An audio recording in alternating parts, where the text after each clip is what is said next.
Boa tarde para o dia de hoje, sábado, e bom dia para o 16º domingo do tempo comum. Como sempre, nós faremos a leitura da primeira leitura, que é em geral do Antigo Testamento, e o Evangelho, que continua sendo o Evangelho de Lucas.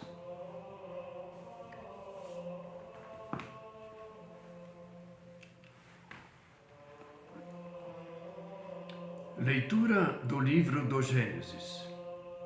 Naqueles dias, o Senhor apareceu a Abraão junto ao carvalho de Mambré, quando ele estava sentado à entrada de sua tenda, no maior calor do dia. Levantando os olhos, Abraão viu 3 homens de pé perto dele. Assim que os viu, correu ao seu encontro e prostrou-se por terra. E disse: Meu Senhor, se ganhei tua amizade, peço-te que não prossigas viagem sem parar junto a mim, teu servo. Mandarei trazer um pouco de água para vos lavar os pés, e descansareis debaixo da árvore.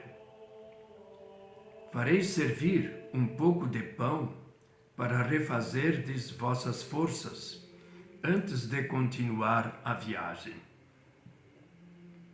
Pois foi por isso mesmo que vos aproximastes do vosso servo. Eles responderam: Faze como disseste. Abraão logo entrou na tenda onde estava Sara e lhe disse: Toma depressa 3 medidas da mais fina farinha, amassa alguns pães e assa-os.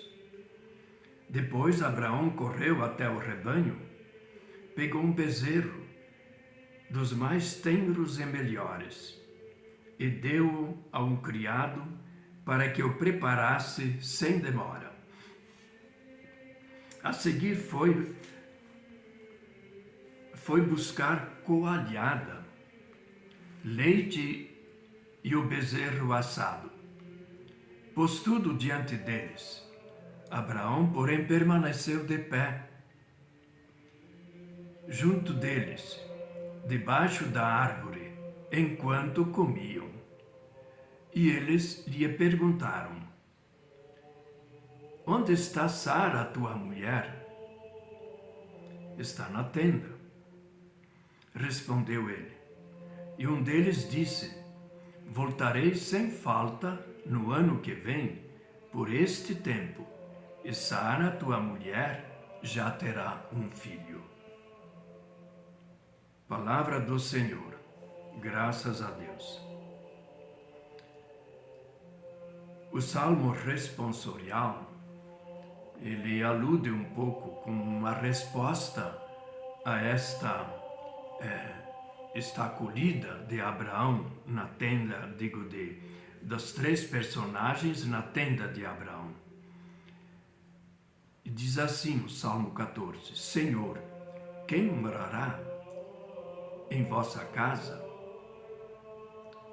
Então, Abraão acolhe, o Salmo responde que Deus também acolhe, e o desejo do salmista é que ele seja acolhido. Ouçamos agora a leitura do Evangelho de Lucas. Proclamação do Evangelho de Jesus Cristo segundo Lucas. Naquele tempo, Jesus entrou num povoado e certa mulher de nome Marta recebeu-o em sua casa. Sua irmã, chamada Maria, sentou-se aos pés do Senhor e escutava sua palavra. Marta, porém, estava ocupada com muitos afazeres. Ela aproximou-se e disse: Senhor, não te importas que minha irmã me deixe sozinha? com todo este serviço? Manda que ela me venha ajudar. O Senhor, porém, lhe respondeu: Marta, Marta, tu te preocupas e andas agitada por muitas coisas. Porém, uma só coisa é necessária. Maria escolheu a parte melhor, e esta não lhe será tirada. Palavra da salvação. Glória a vós, Senhor. Então, devemos ter percebido, a primeira leitura é Abraão que hospeda. Hospeda a quem? E na segunda leitura, são as duas irmãs, Marta e Maria, que hospedam. Hospedam a quem?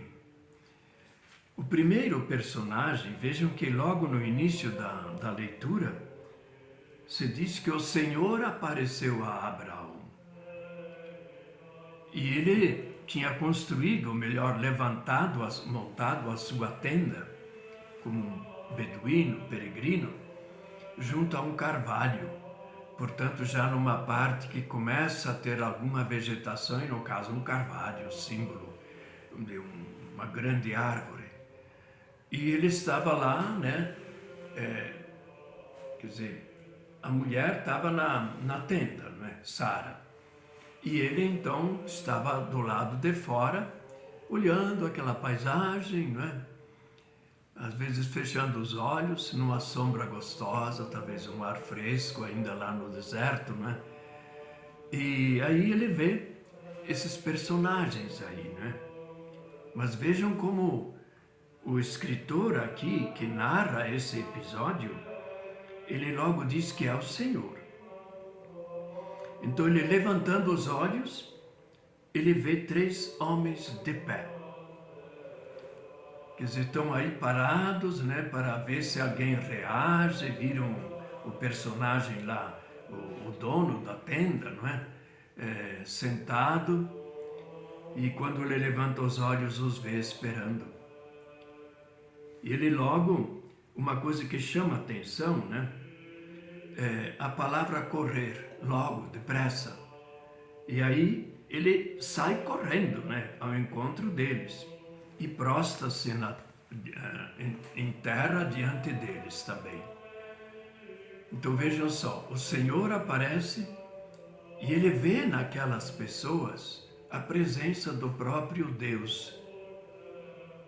Deus que tanto com quem ele tanto falava, conversava, e pedia que tivesse um filho e não tinha ainda.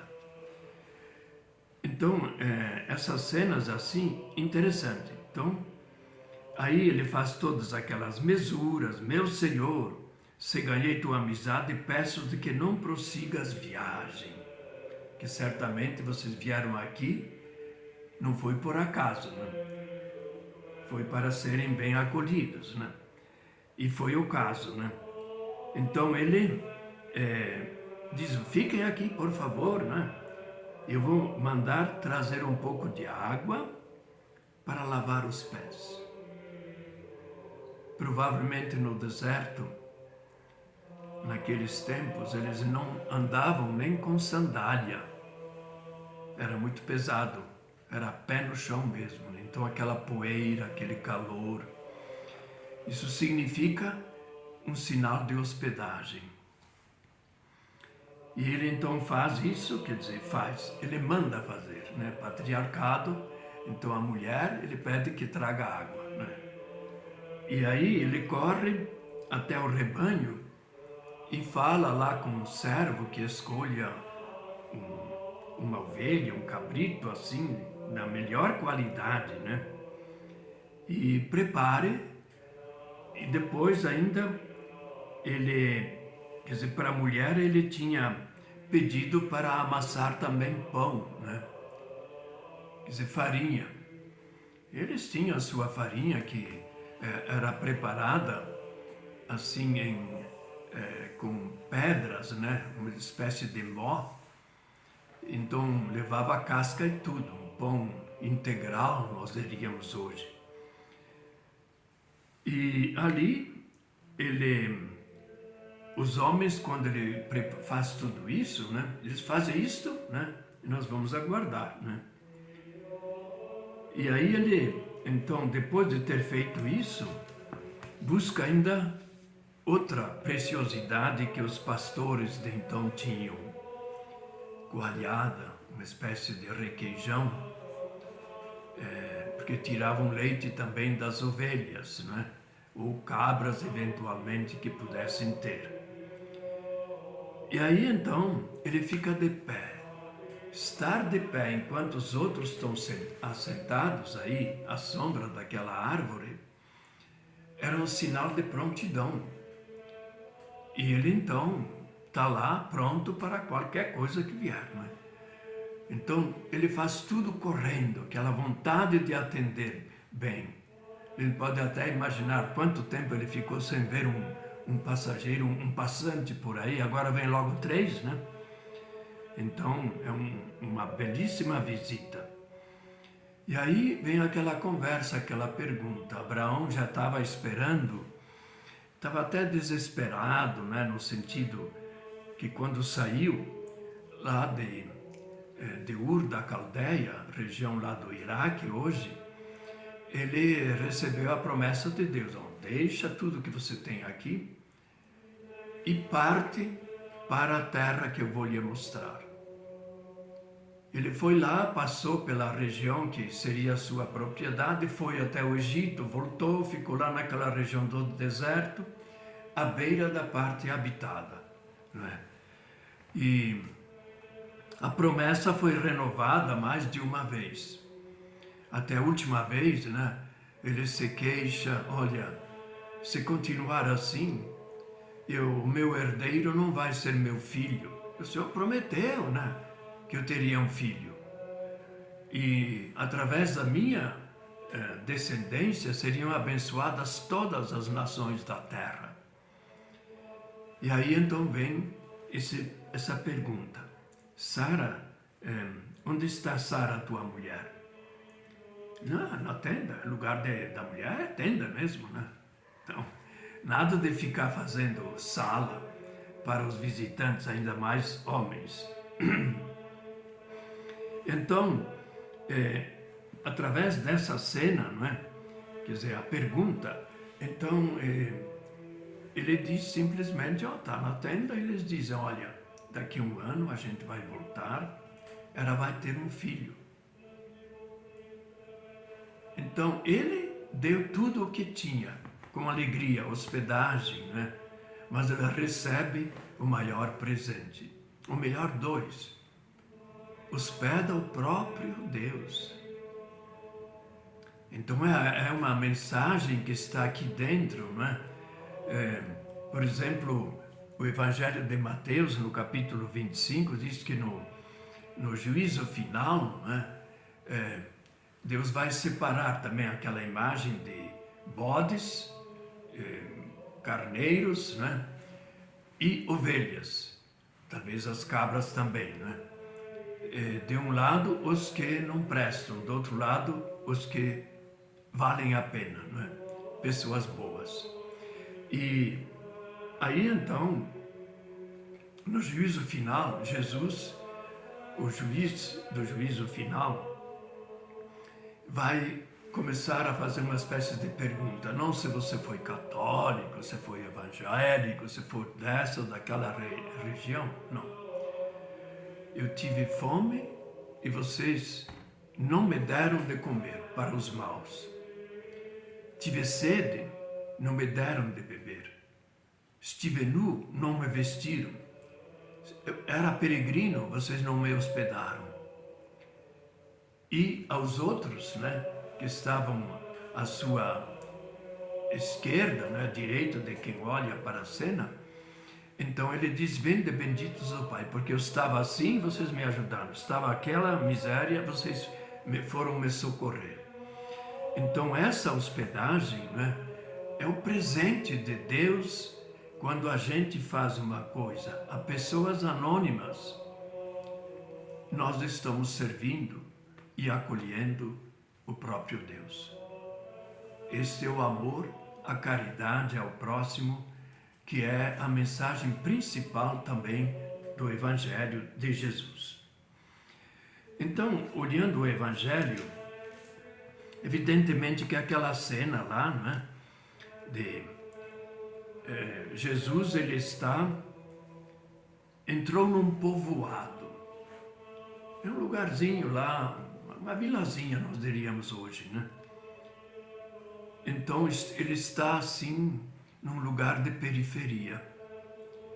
E aí, entra na casa de Marta e Maria. Então, a cena, por si só, já fala. Uma acolhe, preparando, claro, comida, arrumando a casa, etc. E com aquela agitação, aquele corre-corre da vida, que nos aflige tantas vezes também a nós. Especialmente as mulheres que têm jornada dupla até, né? Muitas vezes. E a outra simplesmente faz a sala.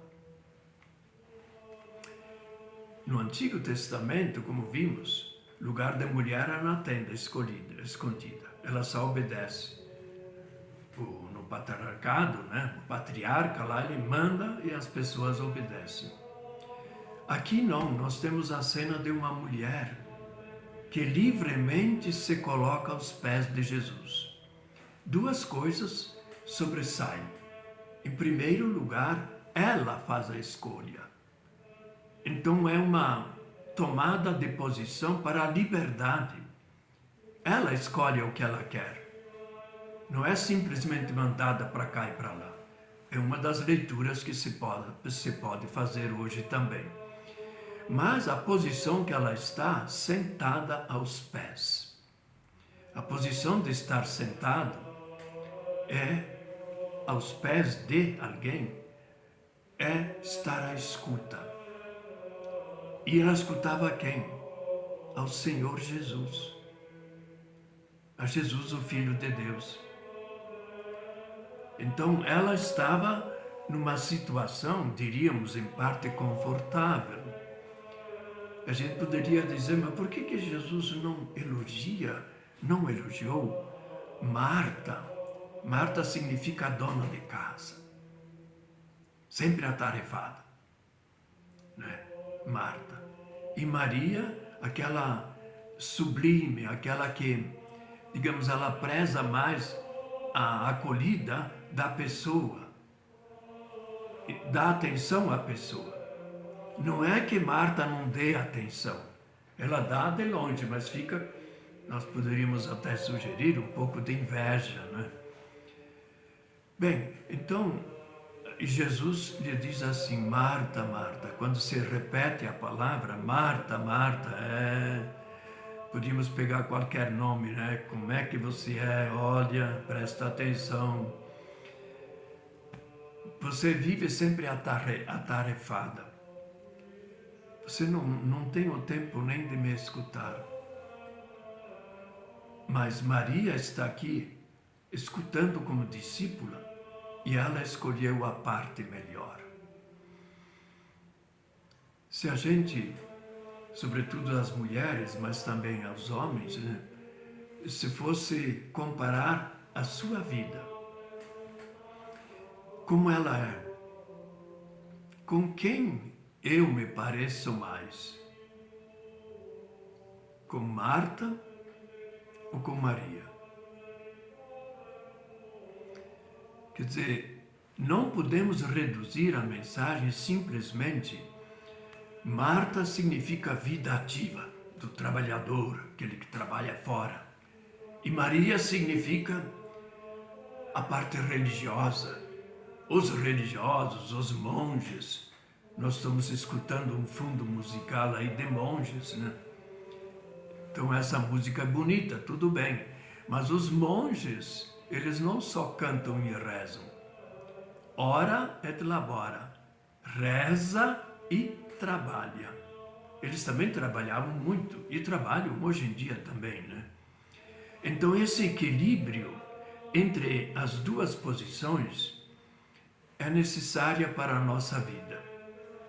Nós não podemos andar correndo a vida toda atrás de fazer isso, lucrar mais aquilo, ajuntar mais aquele dinheiro, e amanhã depois a gente perde tudo, não é? Então tem muitas parábolas de Jesus chamando a atenção. Então a mensagem que fica para nós é tentar um equilíbrio entre aquilo que a gente acredita e faz como pessoa de fé e aquilo que a gente acredita como pessoa de fé, a nossa profissão, o nosso trabalho, que seja feito sempre naquele equilíbrio. Eu não estou trabalhando para a riqueza, eu estou trabalhando para o serviço dos irmãos. Esta mensagem que perpassa todos os evangelhos. Então a todos desejo um bom domingo, uma bela celebração, e vale a pena a gente voltar a esses textos, refletir, meditar e escolher aquilo que seja melhor e que nos torne mais livres, não escravos. Que assim seja.